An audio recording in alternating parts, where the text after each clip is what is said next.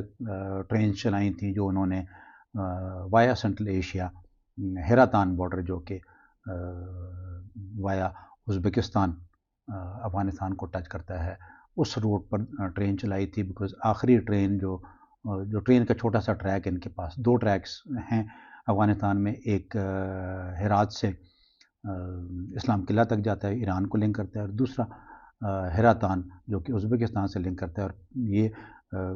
آتا ہے تقریباً اس روڈ تک جہاں پر روڈ آپ کی مزار شریف کی طرف جاتی ہے فرام کابل سے وایا سلانگ. اس کے علاوہ وہاں پر کوئی ٹرین کا ٹریک نہیں ہے، اور اسی ٹرین ٹریک کے اوپر چائنیز نے 2 ٹرائل ٹرین بھیجی تھیں افغانستان کارگو کے لیے، وہ ٹرائل کے طور پر. اب اسٹریٹجک امپورٹنس پوائنٹ اس سے پچھلے دنوں بدخشان ایک ایسا صوبہ ہے جہاں پر تاجک ڈومینیٹڈ علاقہ ہے، پامیریز بھی وہاں پر رہتے ہیں، اور چونکہ یہ سنو کلیڈ ہے، ڈیفیکلٹ روٹ ہے، اس لیے اس میں روڈ کا بننا اور اس کو مینٹین کرنا اور اس کے ذریعے اکنامک ایکٹیویٹی کا ہونا ایک مشکل کام ہوگا، لیکن پاسبل ہوتا ہے. اسی کے دوران اسی کے ساتھ ساتھ ایک اور چیز بھی آپ کو بتاتا چلوں کہ پاکستان میں بھی ایک سوچ چل رہی ہے. آئی ڈونٹ نو، کئی جگہوں پر مجھے پڑھنے کو یہ چیز ملی کہ پاکستان کو ایک روڈ ٹنل آل کمبائن ٹوگیدر ایک بنانا چاہیے، تاکہ پاکستان کو ڈائریکٹ تاجکستان کے ساتھ لنک کیا جا سکے انڈر افغانستان اس کوریڈور. بیکاز ابھی ہمیں اگر ہم نے سینٹرل ایشیا کی طرف موومنٹ کرنی ہے تو ہمیں وایا سلانگ جانا پڑتا ہے، یعنی تورخم چمن سے لے کر تو آپ وایا تورغنڈی جا سکتے ہیں، یا تورخم سے آپ وایا کابل سلانگ سے ہوتے ہوئے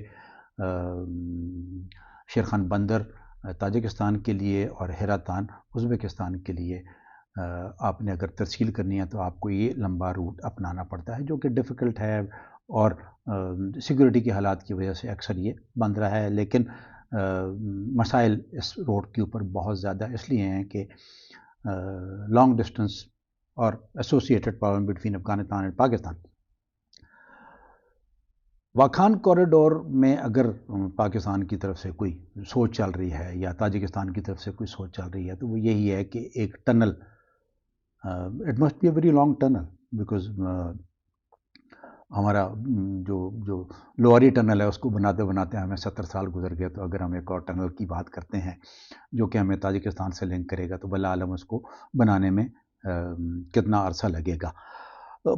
اب آتے ہیں فائنلی کلوزنگ،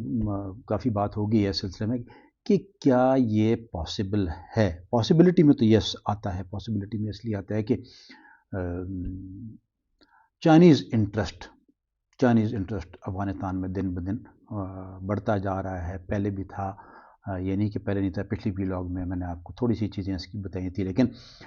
چائنیز کی اکنامک آؤٹ ریچ میں اس چیز کی پاسبلٹی بڑھ جاتی ہے کہ چائنا افغانستان کے ساتھ ایک ڈائریکٹ بارڈر کرے، اور سی پیک جو کہ کنٹروورشل اکارڈنگ ٹو انڈین کہ جی وہ گلگت بلتستان جس کو وہ اپنا کلیم کرتے ہیں اس میں سے آ رہا ہے، اس لیے سی پیک کی فیزیبلٹی اینڈ آل دو تھنگز، اور سی پیک کے اوپر سوالیہ نشان بٹوین پاکستان اینڈ چائنا، بہت ساری چیزیں ہیں جو کہ اس کو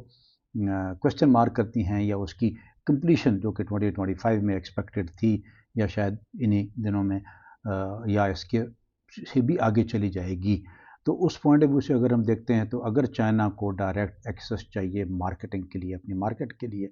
تو اس کو اس روٹ پہ کام کرنا پڑے گا، اور پاسبل ہے۔ اس صورت میں پاکستان بائی پاس ہو جائے گا، اور ایک آسانی ہوگی افغانستان کے لیے کہ وہ اپنا جو امپورٹ ہیں چائنا سے وہ ڈائریکٹ لے سکے گا، اور جو افغان ٹرانزٹ ٹریڈ والا ایک issue with specific reference to Chinese goods, وہ جو پاکستان کا ایک لیوریج ہے وہ ختم ہو جائے گا۔ صرف اس کے بارے میں آپ کو بتانا تھا کہ آپ کو ایک امپورٹنٹ ڈیولپمنٹ جو شاید آنے والے سالوں میں مٹیریلائز ہو سکے، اس کے اوپر چائنیز کی بھی نظر رہی، اس علاقے کے اوپر اس کے اوپر امریکن کی بھی نظر رہی ہے، اور آف کورس سوویٹ یا رشین بھی اس کو بڑا امپورٹنٹ سمجھتے ہیں۔ آنے والے دنوں میں بات چیت ہوتی رہے گی۔ Thank you very much. اللہ حافظ۔